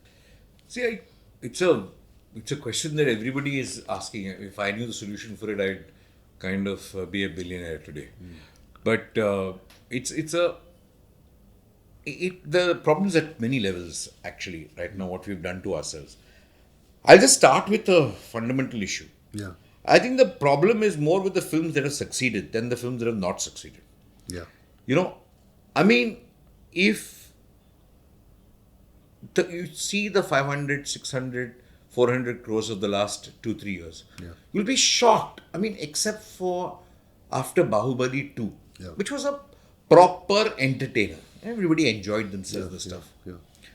And a bit of RRR, there were some scenes at least which were very kind of entertaining, but not, as a film, it is not a patch on what it was in terms of entertainment. You look at it, I love watching entertainment, I love watching, but there should be something more interesting, something new. Everybody is surviving on 90 frames per second. Everybody is using, phantom cameras and ramping have become the technique which has replaced the jib actually right now. There is nothing new being told. It's just sound which is kind of, blaring across the screen, which is good, which you need all that rara. But can all the whistles and the rara happen because of something wonderful you're seeing on screen? Because see, we forget sometimes when we look at the 80s and we say 80s cinema, 70s cinema, whatever, we keep talking. 70s, you had Bachchan. Okay? Bachchan was the newness. People came to see Bachchan, the man. So he was doing different things. The film had a lot of fun, entertainment along with that stuff. He was also packaged really well in terms of entertainment surveillance. So you had a very good time with the cinema. You watched a person you wanted to see. Sholay, for that matter. Sholay, everything. You watched a person, you watched a story. The story had comedy, the story had songs, You had a full package. I'm not even talking of meaningful artistic cinema. Nobody's talking of that. I'm talking of entertaining cinema. How can the biggest blockbusters of the year be not entertaining? Yeah. And people can't say, no, you didn't find it entertaining, does not mean the masses didn't. How could it make 600 crores if it is not entertaining? No, there are many reasons why things make 600 crores without being entertaining. You know, there's some, I haven't seen, like, I don't want to name the films, but I'm just saying that I shudder to think how anybody could have found them entertaining, some of the biggest blockbusters. Yeah. But that is one, because then that confuses people. What happens is, when bad films, when non-entertaining bad films become hits, you don't know what works. That's what makes you feel you don't know what works, not the ones that don't work. Yeah. Yeah. You know? Yeah. See, the ones that don't work, a lot of times, many people don't even know the film has come. The cost of marketing has gone up so much. Yeah. The cost of just telling people a film has come, Yeah. we must find a That's what I'm device. saying, yeah. Correct. Like, you know, there must be a channel which is like almost like maybe you should just create a film domain or whatever, where people come to all news about film and know which films are releasing only through that and not anywhere else. Something we need to do, because the cost of telling people there's a film has come itself is almost nobody can afford that. Yeah. Unless you're a big star, then people already kind of know that a person's film is coming, so they wait for it. Or if they want to watch the star, they wait for it. Yeah. Second, that is one issue. Second, of course, are the ridiculous theatre prices, which again people ask, how do people come and watch these films? How do these make 600 crores when at the same 350 bucks or 400 bucks price? I said, there are a few films, don't quote those examples as actually saying, that other films can also sustain this. You can't sustain the model. And I keep telling, in fact, I had a meeting when we were doing Chup, when we were doing the cinema day, the first time we ever did it, the cinema day. I said, see, if you just make the ticket rates at 100 bucks, price your popcorn 100 bucks. All your seats are going to go full. All your popcorn is going to be sold. You're actually going to be making more money, not less money. Why don't you get that? Why are you always thinking that I want to make 350? I want to make it with fewer people. Why do you want to premiumize a brand which in its very essence is actually mass? And you want to make mass cinema with premium pricing. I don't understand. We're catering to we want to reach everybody, but we want to price it premiumly. How does it work? The very thing of cinema is it's a mass medium. Cinema is a mass entertainment vehicle. So the mass can be defined by certain films as this mass, or the mass can be designed by certain films this mass. But it's still some mass. You can't do cinema for 2-3 people. It doesn't work. They have alienated the masses actually. They alienated the masses, and you're only forcing them to pay for those big ticket items that people just want to come and celebrate, and they just want to celebrate, have a good time and go, not for the film cinema. So I feel that is very dangerous. There is a third part is actually what is even more scary is, at one point when people used to envy producers for making a lot of money. Today we envy very few producers for making. Every producer has a purple patch where you make a lot of money and then you disappear. I really feel that you should design projects where the people making the film, where the revenue is actually enough people laboring for 2 years make sufficient money, decent money. I just feel today the revenue is too focused on one star. Of course, you may pull in the sum, but without 2 years of labor of other people, you're not going to pull in that kind of money. Okay, you can't take the end result is on your face. Doesn't mean everything is because of your face. You can't have an equal to because they come for me. Why do they come for you? Because of the work of so many people. Correct. That kind of equation has to be a little better than what it is right now. I'm not saying you shouldn't take a lot of the money, but you can't take this much more of the money because the films are going topsy-turvy. Again, you can't design films to kind of recover from OTTs. They are also going to go down the dumps. If I say, okay, every producer saying, "Arey, ye big jayega, 30-35 mein big jayega." OTTs don't know.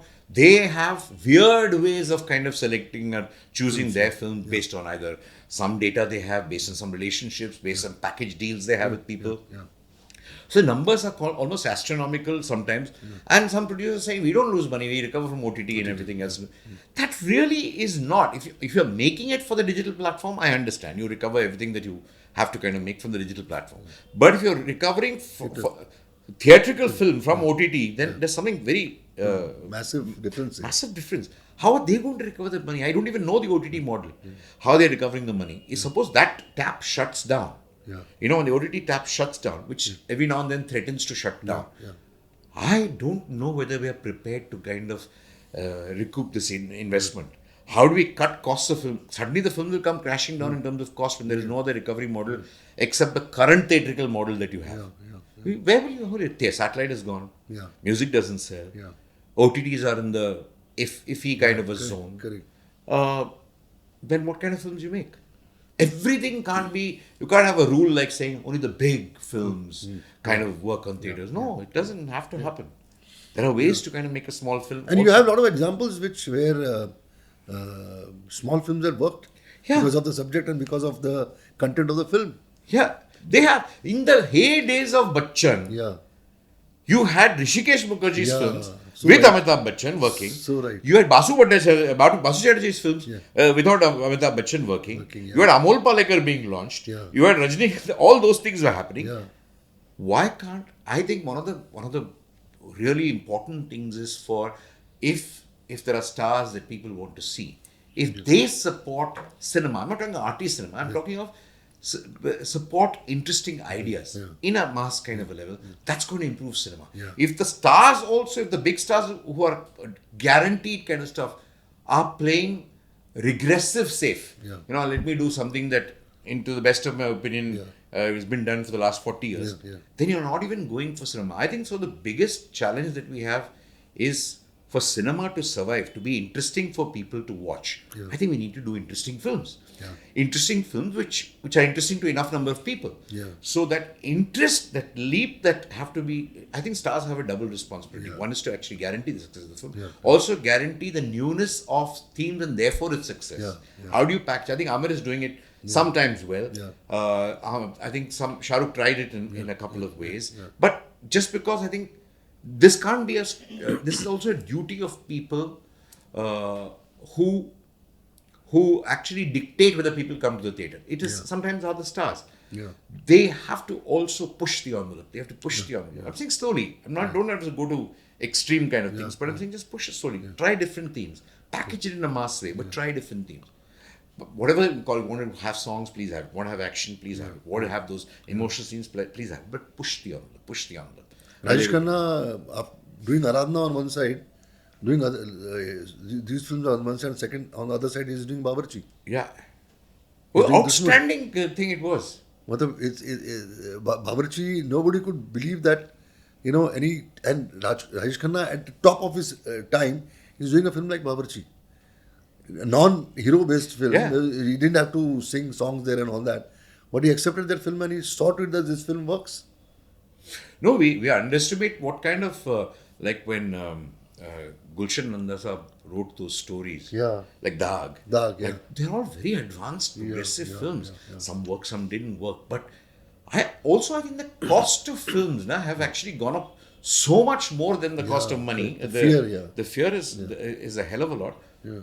And, I must tell you, when you said Rajesh Khanna, one of the greatest experiences I had, I was the last person who shot with Rajesh Khanna. Achha, okay. Actually, we got an ad for Havells. Okay. That thing was, the ad was all about, I will never lose my fans. And he has a lot of Havells fans out there. Yeah. And the thing about how his fans have been taken away, Correct. but he still doesn't miss out. Correct. So I asked him a simple question. And he was very ill at that point. I mean, he was in drips when he did the whole ad, holding a drip bottle, removing the drip bottle for 2 minutes and holding it. Correct.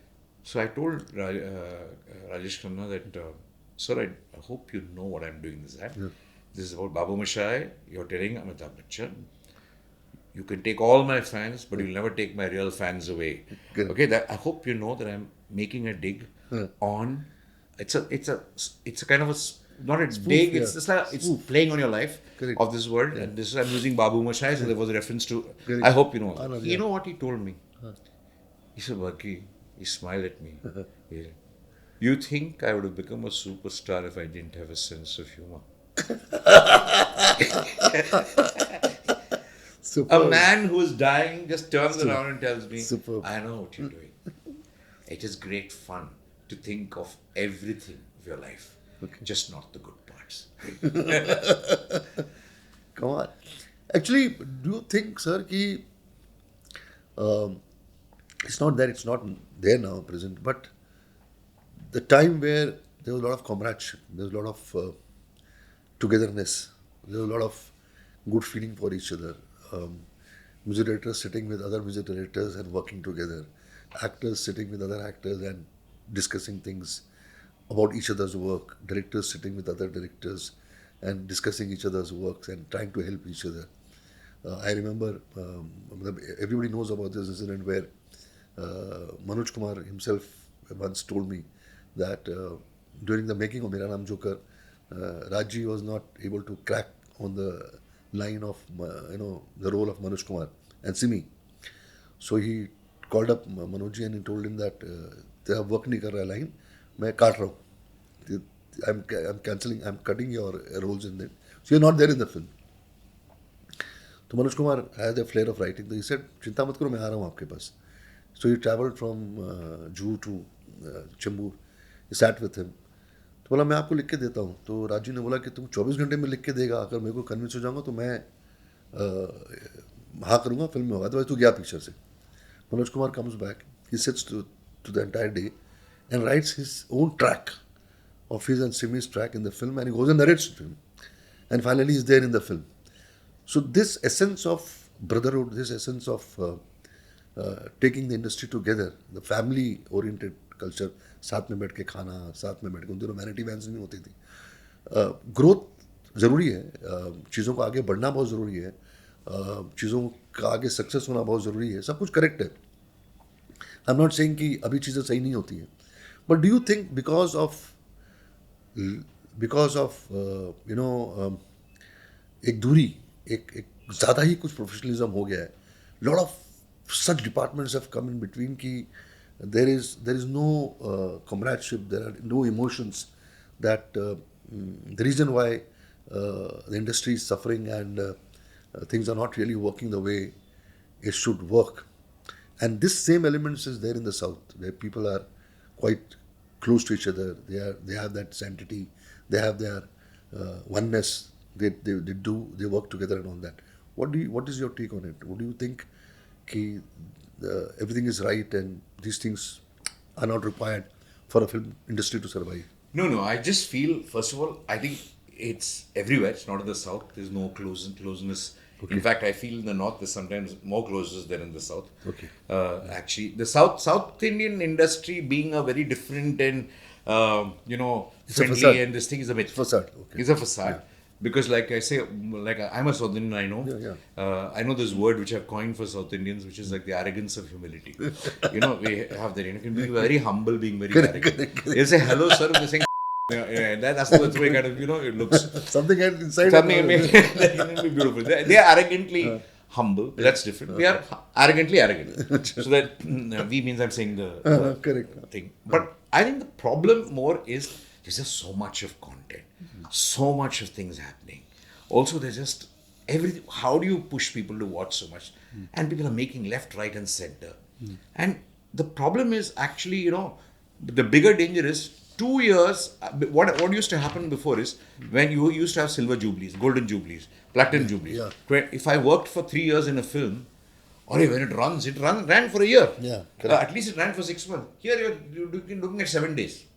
Forget the monies, forget everything else. Imagine if something that you do for 1 year lasts in a public memory for 7 days. Will you ever, as time goes by, because the romance of cinema is still a little bit alive, as time goes by, you think anybody will want to do this profession where I slog for 2 years and it's going to be remembered for 3 days? Yeah. Which profession does this work? Even if I launch a brand, it lasts for 3 years. 3 years, yeah. Why will I kind of do it so fast? And with all technology, AI coming in right now, I think the future of cinema as we know it is so bleak, because what we can do today with all this stuff, technology is going to be able to do it in 2-3 years without any of these systems that we know.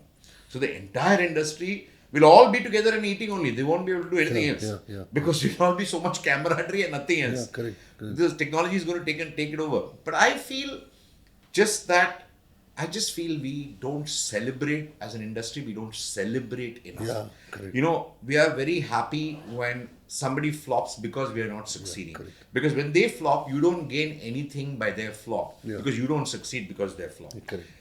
Anybody who succeeds, not good or bad, like even if I say those bad films, which are a problem when they succeed, but I'm very happy that they don't have to face at least sorrow for the shit. They're at least facing joy for the shit. Let them at least face joy. You created shit anyway, you're giving us a lot of sorrow, you face joy, no problem. Don't face sorrow for that shit. But, because I think joy is so scarce in this community of people who are supposed to be spreading joy in the world. And we don't feel enough of it. We don't have enough people coming and telling us.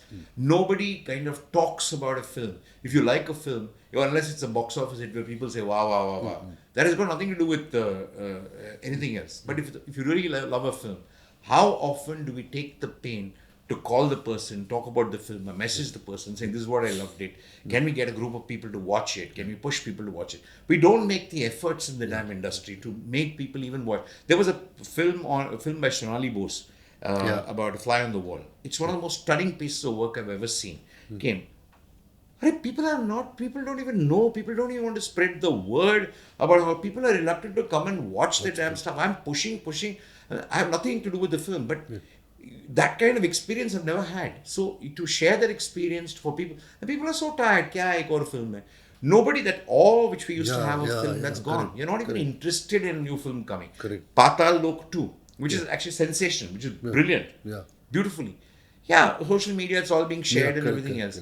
But are we celebrating it as a thing that we should? We've done a rocking series. Correct. One of the top kind of series. Why are we celebrating it as an industry?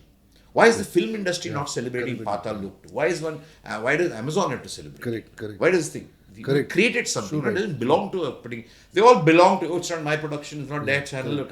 You need to celebrate creation. That we've forgotten that we are here to tell original stories, to create something. That's why when artists, like before when you said you had a bunch of group of people who are creating new things. Like I saw the documentary on the Roshans yesterday. Beautiful documentary. I didn't know about Roshan, the music director, has done these songs. Every song you listen to, is Roshan. Correct. It's stunning. For me, it is news. Yeah. I was so, I was seeing it at 11:30, Gauri and I were watching it. And we said, we didn't know.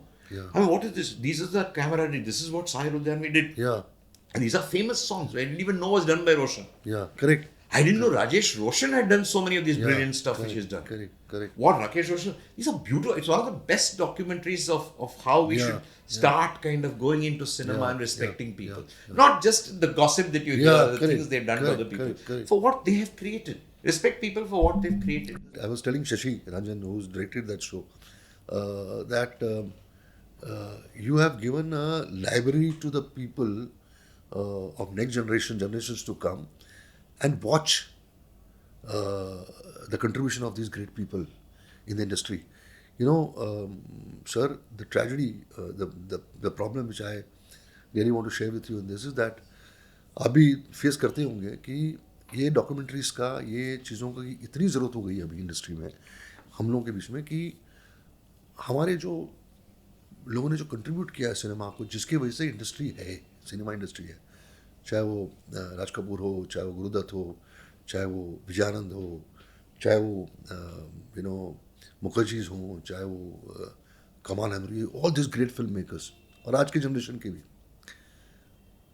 हमारी जो next generation, मेरी जो next generation, हमारी next generation जो हमको who come from institutes and who come from institute से इतने नहीं होते हैं, FTI की बात नहीं कर रहा हूँ मैं, जिनको इंडस्ट्री में आना है, they want to become film makers, they come from mass media colleges and all that, and I don't know what this mass media colleges teaches them. I really fail to understand, because उस institutions, mass media schools और colleges जो लोग आते हैं हमारे पास काम करने के लिए, उनको ये पता नहीं कि राज कपूर कौन था, उनको पता नहीं देवानंद कौन था, उनको पता नहीं राम गोपाल वर्मा कौन है. I have faced this situation myself. एक ने बोला तुमको पता है राज कपूर कौन था, बोला हाँ, Ranbir Kapoor grand-dad. So it's very important, you know, अगर आपकी रूट्स जिंदा नहीं है तो इंडस्ट्री भी जिंदा नहीं हो सकती. आपकी जड़ें हैं ये लोग, these people, in fact there must be somebody sure who would have inspired you to come into the industry. किसी न किसी ने इंस्पायर हर आदमी को किया वो आने के लिए, किसी भी मेकर को या किसी भी एक्टर को. यार क्या उसकी फिल्में देख, हो सकता है शाहरुख खान मस्ट भी वॉचिंग दिलीप कुमार और बच्चन साहब मस्ट भी वॉचिंग, इनको देख देख के जनरेशन आगे आती है ना. अब आगे आने वाली जनरेशन को पता ही नहीं कि हमारे सीनियर्स कौन थे. तो how do you expect the industry to proceed further, या आगे क्या जाना है. हम लक्ष्मीकांत प्यारेलाल हमको पता नहीं है कौन है, हमको राजेश रोशन पता नहीं है कौन है, हमको शंकर जयकिशन को नहीं पता नहीं है. आज के म्यूजिक डायरेक्टर्स में विशाल शेखर है, सलीम सुलेमान है, ये म्यूजिक डायरेक्टर्स हमको नहीं पता होगा, तो आगे वो आदमी अच्छा म्यूजिक क्रिएट कैसे करेगा, वो अच्छा सिंगर गाएगा कैसे, या अच्छा डायरेक्टर डायरेक्ट कैसे करेगा फिल्में. जब तक उसको ये रेफरेंसेस नहीं पता है, how will you survive? It's a almost like a death knell that you're sounding, but it's true. Except for some few museums and people like Shivi Dungarpur, Yeah. who is doing this film restoration, getting all, which is a fabulous effort. Well, yeah, my God, he's too good here. But I just feel we're too commercialistic a set of people to worry about history of cinema. We've become so commercial, everything is about money, that there is a cost to earn that money is not being there. You forget all this. Today I'm telling you, today Amitabh Bachchan is there, right? Possibly a star like that you will not see in a million years. Yeah. You will never have that kind of star. Nobody will ever have that star. Do you have anything preserved of that man? Yeah. If I were to do a museum of Amitabh Bachchan tomorrow, Yeah. okay, you will not remember anything except some restored prints which Shivi has of the films. Correct. What is the legacy? What was the feeling? Why did history, like say what people say, a film works only in its context. Yeah. Like, why did the Amar Akbar Anthony do so well? Why did a Zanjeer do so well? Yeah. Nobody gets the context of the stuff. Would you package it in history? Would you do it in a way that is kind of resonant today? Can you do it like what they do in podcasts like the Empire podcast, which William Dalrymple and do? They they made history cool. Yeah. If you can make a history of so many years, 2000 years back, cool today, with incidents of these kind of things, why not be cool? Also, we have a problem here in doing all these documenting. We want to say only the good things. Yeah. So everybody wants to only say how great he was, how great he was, how great he was. Everybody can't be so great. Yeah, you will only be interested if you're a flawed human being. Correct. Like if you take the great biopics or the documentaries of any of these great masters across the world. Amadeus, when you did this stuff, you Salieri made Amadeus. You know that the jealousy made Amadeus. Mozart, you knew through that film. Most of the younger generation know Mozart through Amadeus. The film. Not even my generation. Today's generation won't even know that. But I'm saying you need to start looking at people at rounded character. Raj Kapoor will become very interesting. Not usse say ye kitna bada aadmi tha, ye kya genius tha. Arey Raj Kapoor aisa karta tha. Yeah, aisa he got drunk killed. He told that fellow. You know, he had one great kind of a thing. There were some great stories of Raj Kapoor. You know, whenever he used to get upset with somebody, वो दारू P के बहुत abuse करता था. Next day he'll apologize. I forgot, yeah. I just got complete drunk. I didn't know what I was saying. So abuse bhi kiya, apologize bhi kiya. Both ho gaya. It's a great, lovely story. Correct. I mean, even whether true, can it be a true story? Can it be this thing? Correct. I think we need to give our characters a shake. If you just say Amitabh Bachchan was this, Amitabh Bachchan was quiet, he came and do, you're not going to get a story. If you want the younger generation to remember Amitabh, you will make him a character. Character has greatness, black, white, grey, all kinds of things. We don't know how to treat our idols. This is why I told, even when I was I had a thought of doing a film with Ilayaraja, for Ilayaraja. I put the thought into his head saying, sir, I think it's time we do a film on you. I think I've got an idea. I'll speak to Dhanush. Dhanush has to play you. So I called Dhanush. I said, Dhanush, fantastic, super. I had this, I was listening to 3 days of Ilayaraja. I said, it must be. Then I thought, during the COVID, then COVID happened. Then I spoke to at least 4 directors, from Mani to Bharat Raja to everybody, to all the directors and everybody. Everybody is only saying what a genius he is, what this thing he was saying. And they told me some stories of his childhood and everything. I told him, sir, you can't be God. You are God. Music is coming from you like divine. Correct. But you're not God. How can you be so perfect? Not even one story of yours I can make a film. I can't make a film like I put a picture God, of you, I put this thing and say God is coming. Divinity can't be. I can't do Jason Toshima with you. Divinity I can't. I can do a human story. I can do Binaka Geet Mal otherwise with you. How 3 years I struggled. Then he got very upset. He said, why aren't you doing? Sir, I can't get a story. Story needs ups and downs. I need to know whether your wife was upset with you. His son told me how he gave up his entire thing when he was married to his music. If it was Pati, Patni or what, it would be between music, him and his wife. I said, all this sounds very beautifully. How do I make a film? Tell me incidents. What happened? Did you have an affair? Did you do that stuff? Give me incidents so I can portray it beautifully, dignifiedly. But you need to come across a human being who created God-like music. You can't be God who created music. I can't do a film. So 3 years I struggled to write a script for. I said, no, I can't do this particular film. I said that in time. I realized then why we're not able to do it. for a lot of our people here, our documentaries are so bland because we don't explore the problem. Real aspects of Real human aspects. People want to know how a great man was human, not how a human was a great man. Correct. They want to know what was the human part of this great man. Yeah. We don't allow that to happen. So you're going to cut out the younger generation by just calling people great. Kuch nahi hota hai. Correct. Is all. You have to do, like Modi, if you want people to remember Modi, you have to do, you can't, you will get forgotten. Modi goes, you'll be forgotten if you don't tap into he was like this, he was like this, he was like, give him characters. Yeah. You know, that's quite beautiful. Like, why are you talking of Raj Kapoor, everything else? How many people know about Gandhi Yeah. today? People knew through that movie, one generation correct, knew correct. through Gandhi. This generation has nothing to do. Gandhi ने किया हाँ ये सच बोल रहा था ना correct. Okay वो ये सब पहनता था उसके Correct, father भी correct. we've made him like almost like he was a human being. Correct. Can we discuss him?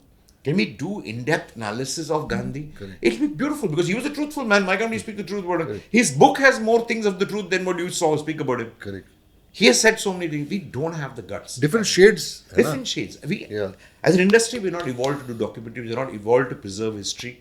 We have a one-dimensional way of looking at people. We need a 3-4 dimensional way of looking at people to make characters. Otherwise, this history is gone.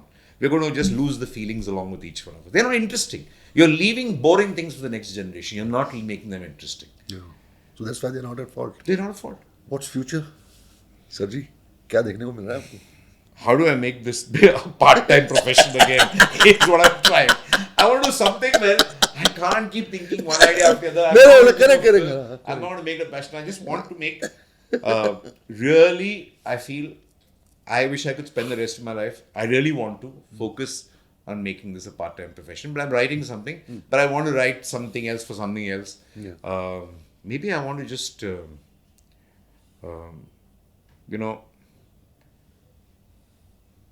just go watch a lot more live sport than I have. I just want to go and watch a lot of live sport. I want to watch less films, but I want to, because there's too much hitting you. You're watching all the damn time. I want to read something. I want to engage with something. I want to do a few things that I haven't done before, which I'm not good at doing. So I want to just try doing those things and just write maybe a film a couple of years and not do anything more than that. Because if you do more than that, I just hope and pray that human beings still do cinema for a little while. Otherwise, soon I think you'll have a lot more apps doing cinema than we have, and we may not even need interviews like this. I think two machine, you just need will be automatically generated. What would Ashoke say? What would I say? And in 2 seconds, your interview will be done. So I'm waiting for the days. I just think, I just enjoy watching and reading. So as long as I have that, I'm fine. Any message for the generations to come? I mean, I'm just saying, I can't tell anybody to watch more than they're watching. Yeah. Because they're watching Instagram every 3 seconds. They're watching cinema, forget it. They switch off in 2 minutes before that. Correct. I can't tell them anything without us doing something or the industry doing something for it. I just tell people to kind of, when you see something good, spread the word. And don't go onto some public bandwagon to kind of pull down something or pull up something. Find ways to preserve what you truly feel. Truly feel about anything, just find ways to preserve it. I mean, I think as a generation, to critics and everybody, all these people who are coming in, speak the truth. Don't have agendas on everything else in the world. And don't preconceive how things should be. Just take them for what they are and kind of speak the truth. Too many of communication is agenda driven. So that is another big kind of, you don't even know what the truth is. So young people can only kind of, at least if they see something nice, spread the word in a decent way. And may there be more like you to do documentaries like what you have done and what you've done for the industry. Fight for its causes. Thank you, sir. So great, and what a pleasure sitting with you, boss. And I'm sure till the time we have filmmakers like you and great people like you, industry has a great future. So I am very hopeful and I'm really very positive about it. Thank you, Thank you, boss. Ashok. Thank you. Pleasure kind of Thank spending you, time Dada. with you. great Tuesdays. Thank you so much. Thank you.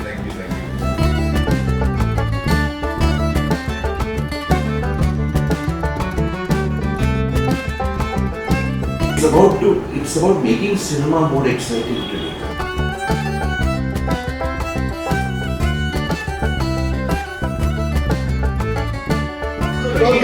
He did. Hi. चले मेरे को गुलजार साहब ने shock किया था, आज तुम क्या रहे?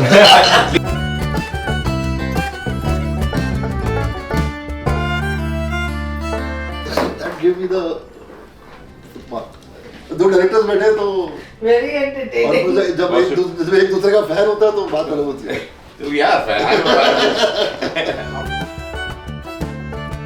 Filmmaking is a part-time profession. Full-time is...